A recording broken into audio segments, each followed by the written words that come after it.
What a year. Most importantly in the world, of course, but also honestly on year 3 of this show. On the chance you haven't caught all 52 episodes this year, today your 3 co-hosts each provide you with a brief guide to their 3 favorite episodes of 2022. Stay tuned as we explain what you might find most interesting and useful from these 9 episodes right now on the Retirement Lifestyle Show.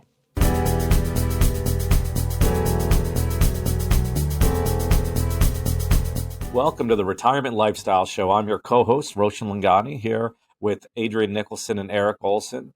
Guys, we are recording our last episode of the year this year. Adrian, how does that make you feel?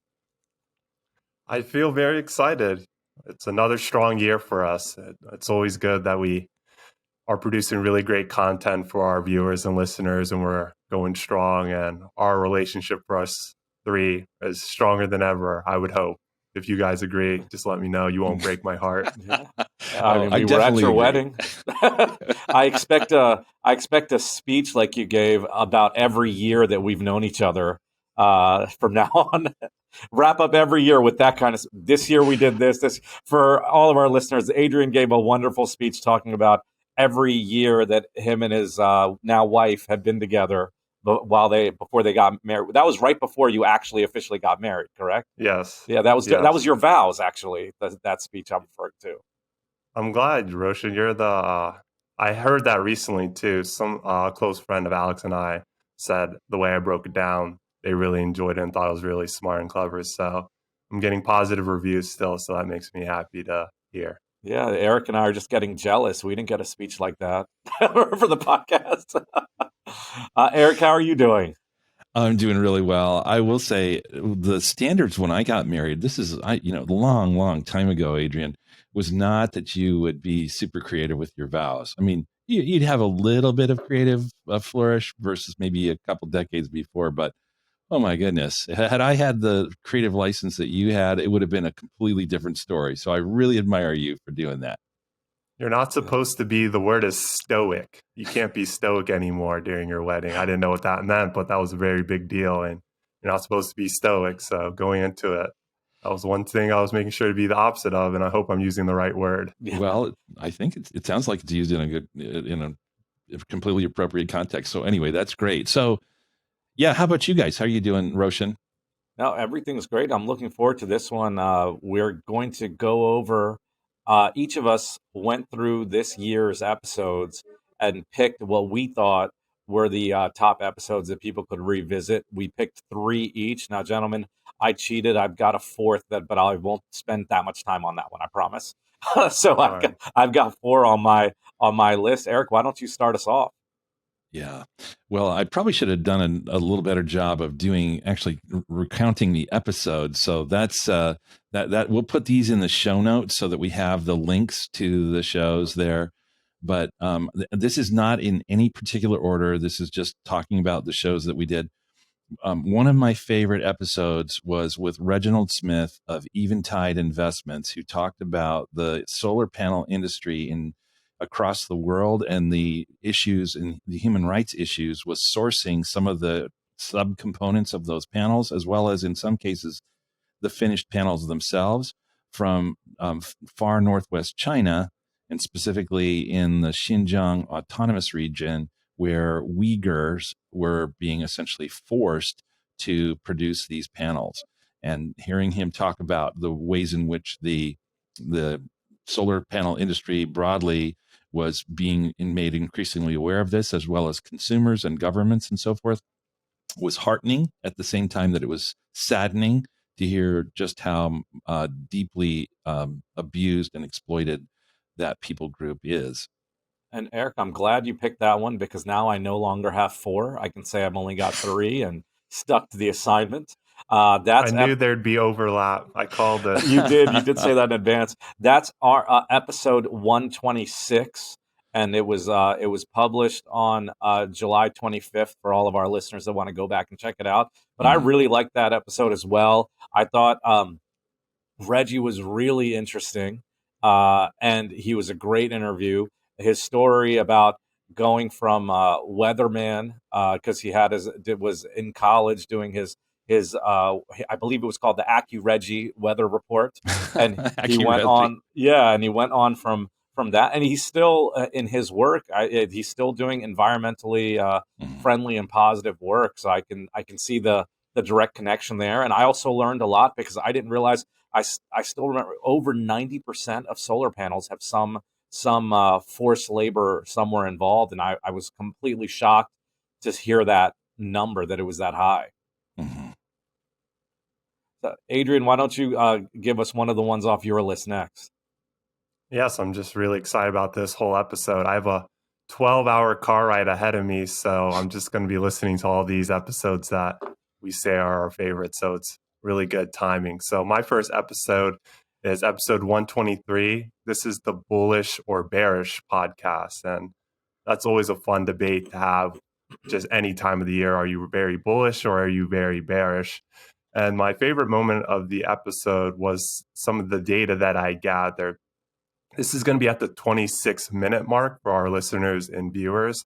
And just to summarize it, I was basically looking at bear markets and length of recoveries. And I just aggregated all that data and averaged it out.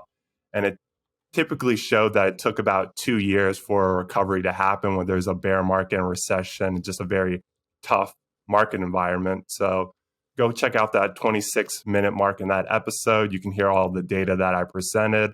But just to break it down, it just says that a typical recovery takes around 2 years. And when we recorded that episode, it was around June. So we were 25% through that 2-year cycle. So now that we're towards the end of the year, we're halfway through. So we'll just have to see if that data really pans out to be true or not in the next year or so. So that's just something I really wanted to highlight and just kind of keep in my eyesight the next couple of months just to see how all that pans out. So that was just a really fun episode and just a fun discussion overall that I liked, that I wanted to just share today. Now, Adrian, I think I was out. I think that was you and Erik, correct? That did that episode.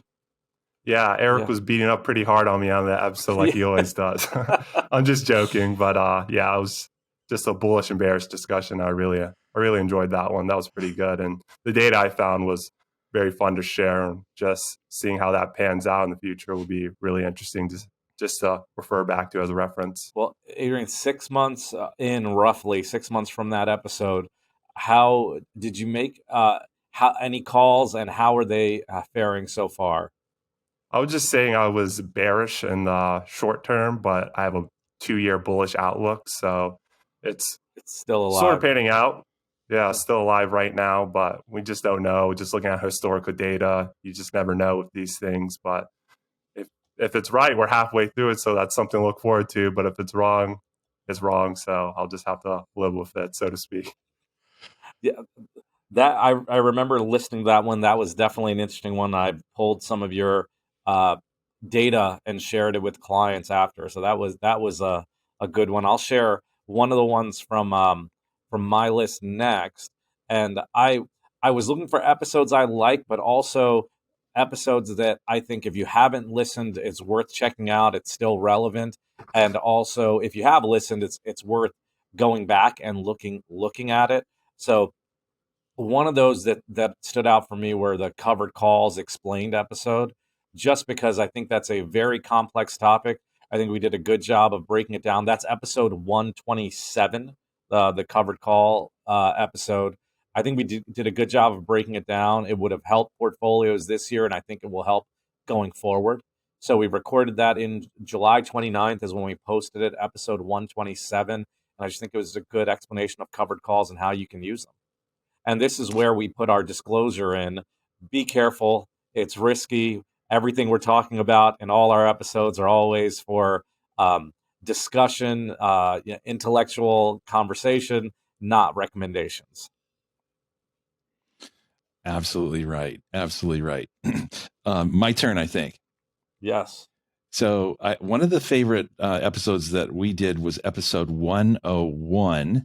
This was talking with Donald Larson of Sunshine Nut Company out of Mozambique. I love that story. I mean, first of all, they had drama. Yeah, drama, including the story that he told of how after he had and his family were positioned in Mozambique, just because some of the dangers there. They had the set of visitors one night with AK-47s who were threatening to kill them if they didn't turn over the keys to the vehicles out in the driveway. And the way in which that unfolded, and everyone, although the vehicles were gone, no one was harmed. That story was amazing. But more important than the drama element was just the story overall of what a thing they're doing. So for those of our listeners who haven't yet heard 101 with Don Larson, this is in summary version, this is a fellow who rose very, very quickly through the ranks of a number of companies doing automation and as a Mr. Fix-It. And he was at one point then working with the Hershey company, sent to Africa to solve a cocoa sourcing problem, saw the poverty, was so transformed by that observation that it led him on a spiritual journey that culminated ultimately in he and his wife and him deciding they would sell everything, move to Mozambique, and start this food company there, whose main aim would be not to automate, but instead to intensify the use of labor so that they could create jobs, and as well, not just the jobs of the people they were employing directly, but also cascading out into second and third industries that would serve as suppliers back to their nut company, cashews in particular. And what a tremendous impact that they're having there. 50,000 subsistence farmers, 1,000 de-shellers now have gainful ways of making some income in a country that's deeply impoverished. And in addition, the profits from this company, 90%, they direct back out into the community for widow care, orphan care, community development. I thought that was just an amazing tale.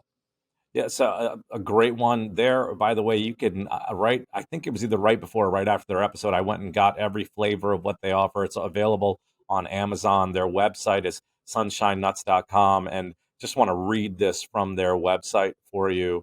They have, when you go about us, it says community care, job creation, and vulnerable women and children support. And it says they purchase homes in local communities, renovating and equipping them to house a family, establish a family by pairing vulnerable women with 3 to 4 orphan children, provide expenses for daily living.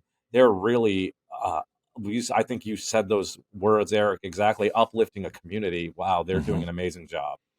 And you mentioned the nuts. I do want to encourage our listeners to go do that. If you're a client listening to this episode, look for some nuts in the mail because this year I too was so struck by how amazingly flavorful those the cashews they make are, and so I thought, let's get these into clients' hands.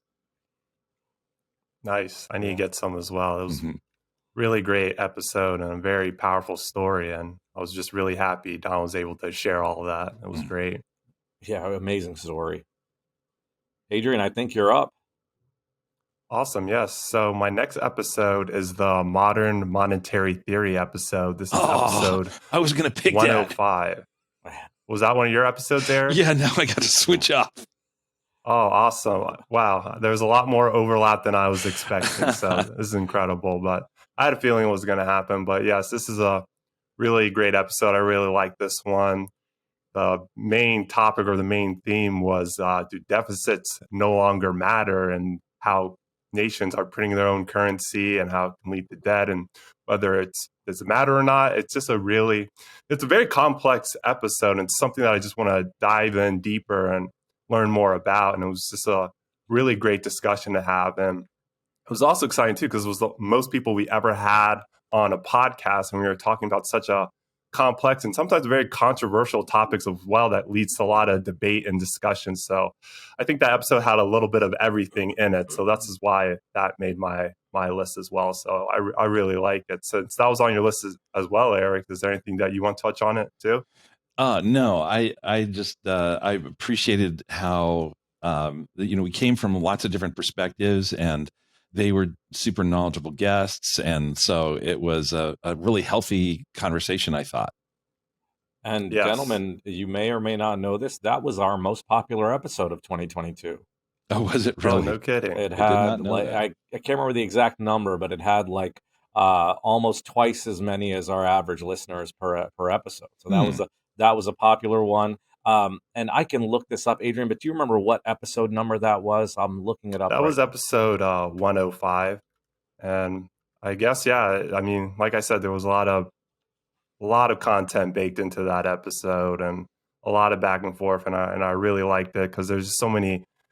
At the time, I didn't know, but there's just so many views and perspectives on it. It was just very interesting to hear about and discuss too. And I would just really like that. That was just a really solid week too, because that was 3 days after my favorite team won the Super Bowl. So that was awesome. Go Rams. So I was really rolling that week. It was really lit. Great week for you. Great week for you. I mean, the Super Bowl was fun. I did enjoy watching it this year, but the Rams season has taken a turn this year. Yes, people said we sold the whole house just to win a ring, but it was a good time. It was awesome. So can't complain. Can't complain too much. Growing up as a Redskins now, then Washington football team, now Commanders fan, I hope the owner sells the whole team and gets out of the city. If that happens, the happiest. You might not want to.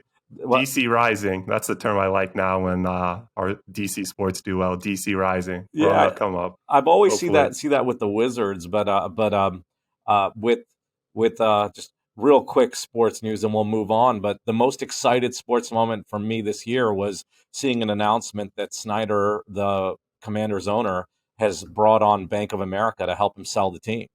That literally was my favorite moment of the year. So now I just hope he actually does it, because he tends to bring nothing but pain and disappointment to the DC fans. So hopefully he's out of town soon. The rumor is we never know. Yeah, the rumor is Jeff Bezos, Jay-Z, and Matthew McConaughey have a group together to try to buy it. But I'll bring us back to our scheduled topic for today and share one of mine. I think this is still valuable and useful today. Adrian said we're about halfway through the decline based on his data and analysis. Episode number 119, 8 strategies to take advantage of a market decline. Doggone it. That was the next one in my list, too. You guys are taking all my episodes. Okay, I got to go find another one.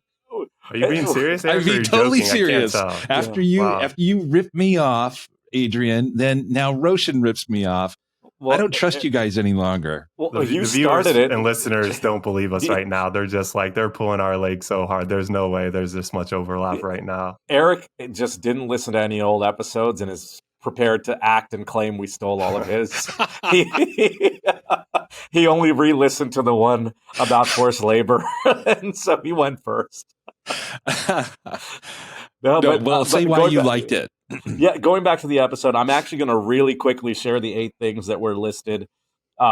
These are just ways to handle market volatility and protect your portfolio. Shorting stock, rebalancing your portfolio, investing excess cash, tax loss harvesting, Roth conversions, high-quality dividend-paying companies, transferring wealth, buying positions you like and averaging down. Those were the things on there. We actually have episodes dedicated to some of those topics on their own. Another great time for us to say this is for discussion. Don't make any moves. Talk to your advisor, your CPA, etc. But I thought that was a great, as I mentioned, we dove deeper into some of those topics in other episodes. It was a great introduction to those topics, and I think very useful if Adrian's analysis is correct and we're about halfway through. It's something you can still use. So that was episode 119, 8 strategies to take advantage of a market decline. Okay, is it my turn? Actually, yes, I was going to say, what do you have to add from that one? Well, I'm not going to add anything more about that one because I'm still feeling wounded over here. But what I will say is then in terms of the episodes that I like, so I'm going to actually then talk about a class of episodes that we did. I love the episodes in which 2 types of episodes that we do. Number one, I love it when we do Battle of the Plans, because I think it's fun to get into the details of a specific client case and then tease out some of the implications and some of the potential mistakes and some of the strategies that we might use. I like that. I also like the ones in which we take certain investing topics and we debunk myths or debunk some of the conventional wisdom. So one of the many such topics that we dealt with, for example, or was early in the year, and let me see the episode number here, which was episode number 106. How do wars affect portfolios is what we talked with. I don't remember the specific title, but just looking at that, I mean, there was certainly 2022 has not been a great year for the markets, but I think it's in large part not been a great year for the markets, not related to the war in Ukraine. And by the way, this is not by any stretch of the imagination advocacy of wars, but it is the uncomfortable truth that very often wars, substantial wars, lead actually to in after a reset to actually above market trend returns, which is a surprising result. So I love it when we get into some of these things and share discoveries about the way things have actually worked as opposed to myths and just allowing the propagation of these myths. Yeah, I agree with you. That was a good one. We did that very timely as well because we did that pretty much right around when Russia attacked Ukraine, and it it it really does impact the markets overall initially, but the longer term data shows that the market sort of shakes it off and keeps moving. But it's definitely worth revisiting that one. That's always I think if there if and when there's the next global crisis, the data will apply, and I don't mean war necessarily, but I mean the market tends to shake off a lot of these things and move forward and sort of accept it as a new data point, and that's what that illustrated. So I like that episode a lot as well. And what now some our listener may be saying, what are you guys talking about? 2022 has just been terrible. How can you in any way say that that war in some fashion had a positive impact on the markets? And by the way, we're not saying an immediate and short term positive impact, but what I am saying is that if you look at one of the most successful categories in the in industrial sectors during 2022, what was it? It was energy. And what was a big driver of the high prices in energy and hence the high performance of energy related companies? In part, it was the disruptions in the energy sector that were stimulated by, or the catalyst for which was a reaction to Russia's invasion of Ukraine. And so the decision on the part of many European countries to then shift the mix of their energy supplies and source energy from elsewhere on a lot of levels. the particular sector impact in this case has indeed been affected by that. I'm not saying you should root for it or should root against it, but I am saying just observing what has actually happened, that the war in this case at least has had this sort of impact. Yeah, and and going further with the energy and the stocks, also the government using the energy reserves, right? The U.S. government using that because of what's going on right now with Russian oil. I can remember paying around $5, maybe over per gallon, and yesterday I paid just over $3. So you just see the energy price move. Well, on that note, first of all, I was very much against and still am releasing oil from the Strategic Petroleum Reserve to keep prices down.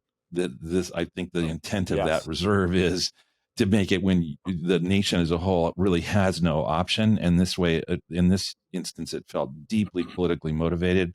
Instead of ramping up production, it was to drain this important reserve.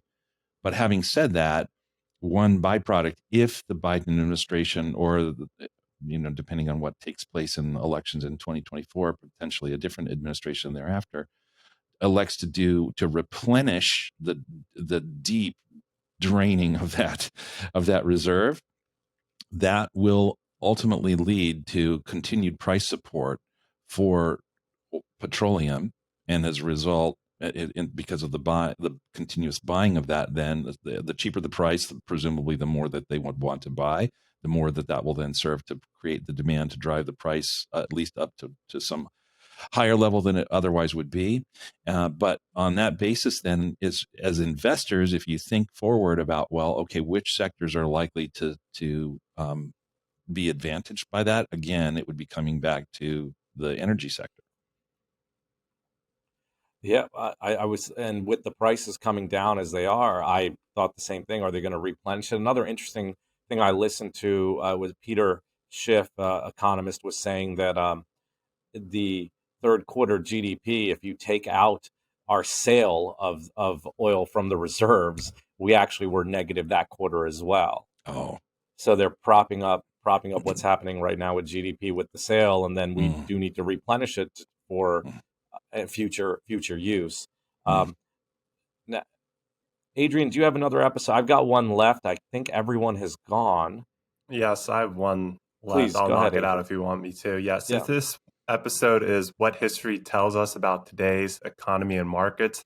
This is episode 142, and this is where we examine a JP Morgan guide that gives us a historical perspective on today's economy and markets.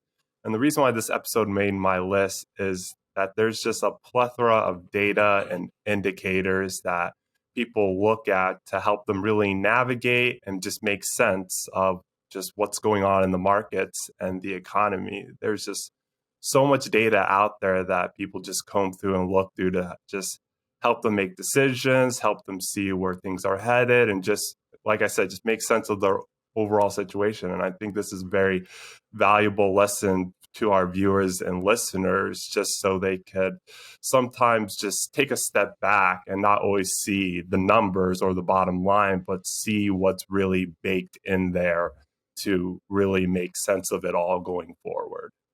Yeah, and JP Morgan, it's called JP Morgan Guide to Markets. You can literally Google it to find it.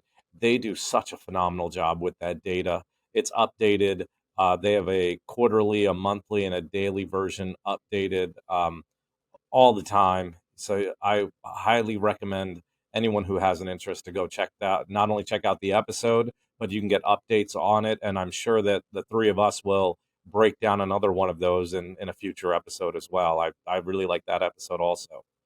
Yes, and just the theme I'm really just trying to draw home here is just you could just spend just days, weeks, months just combing through a lot of data out there, just so much data out there, and then some of it could be right. Some of these data indicators can be very good predictors and really help you gain that advantage, and some of it just might be just consuming a lot of your time. But just seeing what's out there and not basing your decisions off of solely one indicator, and just seeing what it is that is moving markets or impacting the economy can just be a really valuable strategy that you could build in and build on year in and year out.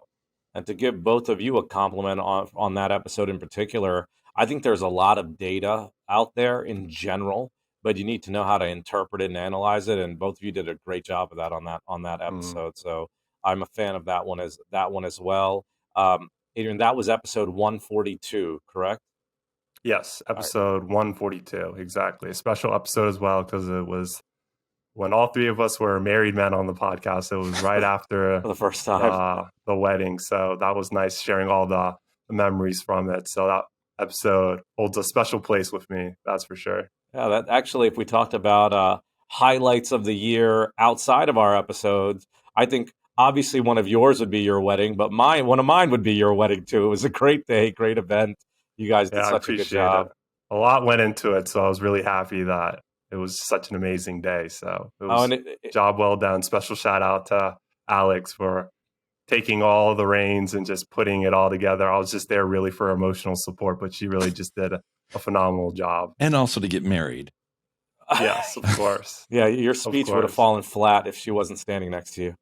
Yeah, Eric, something I've just been saying recently is it's easy to get married. It's really hard to plan a wedding nowadays because they can just be super complex and they're very competitive right now. But I agree with you, Eric. It was just so nice finally getting married to the love of my life.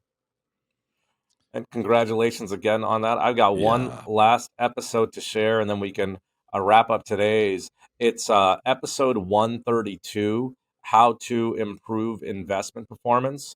We went a lot into behavioral finance topics on this one. Some books and research, ways to improve your long-term performance as an investor. And I think that it's still relevant today, and I think it's very valuable in this current market environment. If you've had, particularly if you've had some companies you really like, some stocks you really like, you've owned them, they are. It's very possible they are down this year with so much of the markets being down this year, and it gives you an opportunity to look at it, take a step back, analyze your thought process, and then apply that to your portfolio. So I think that's valuable at any time, but in particular with the down market. That was episode 132, How to Improve Investment Performance. So I want to just say, does that wrap up our list, gentlemen? It does. Yes, I'm all out of episodes. All right. Well, our dear listener, we want to say thank you to you so much for having been a supporter of our show. It means a lot to us. I want you to know that, although we certainly do enjoy getting together on a week-to-week basis and coming up with topics and doing our research for them and then sharing learnings with one another, it would be only a conversation and not any sort of real contribution if it was just the three of us.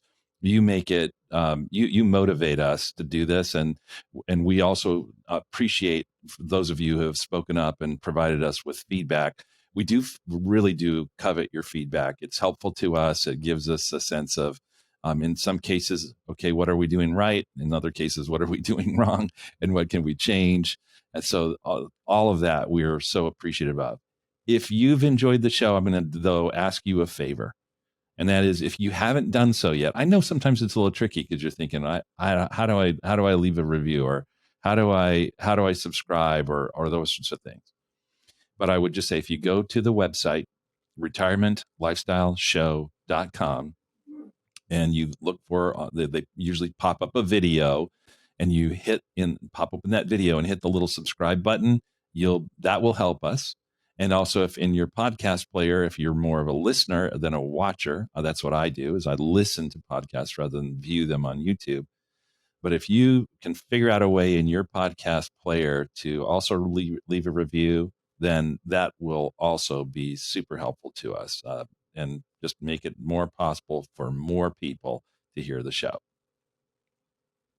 Yep, and I want to echo what Erik said. Thank you for listening. This has been another episode of the Retirement Lifestyle Show, our last one for the year, and we'll be back next year with a lot of great episodes. We actually, once again, to thank our listeners, it says that we have about 20% more listeners this year than we did last year, so we're continuing to grow, and we appreciate it.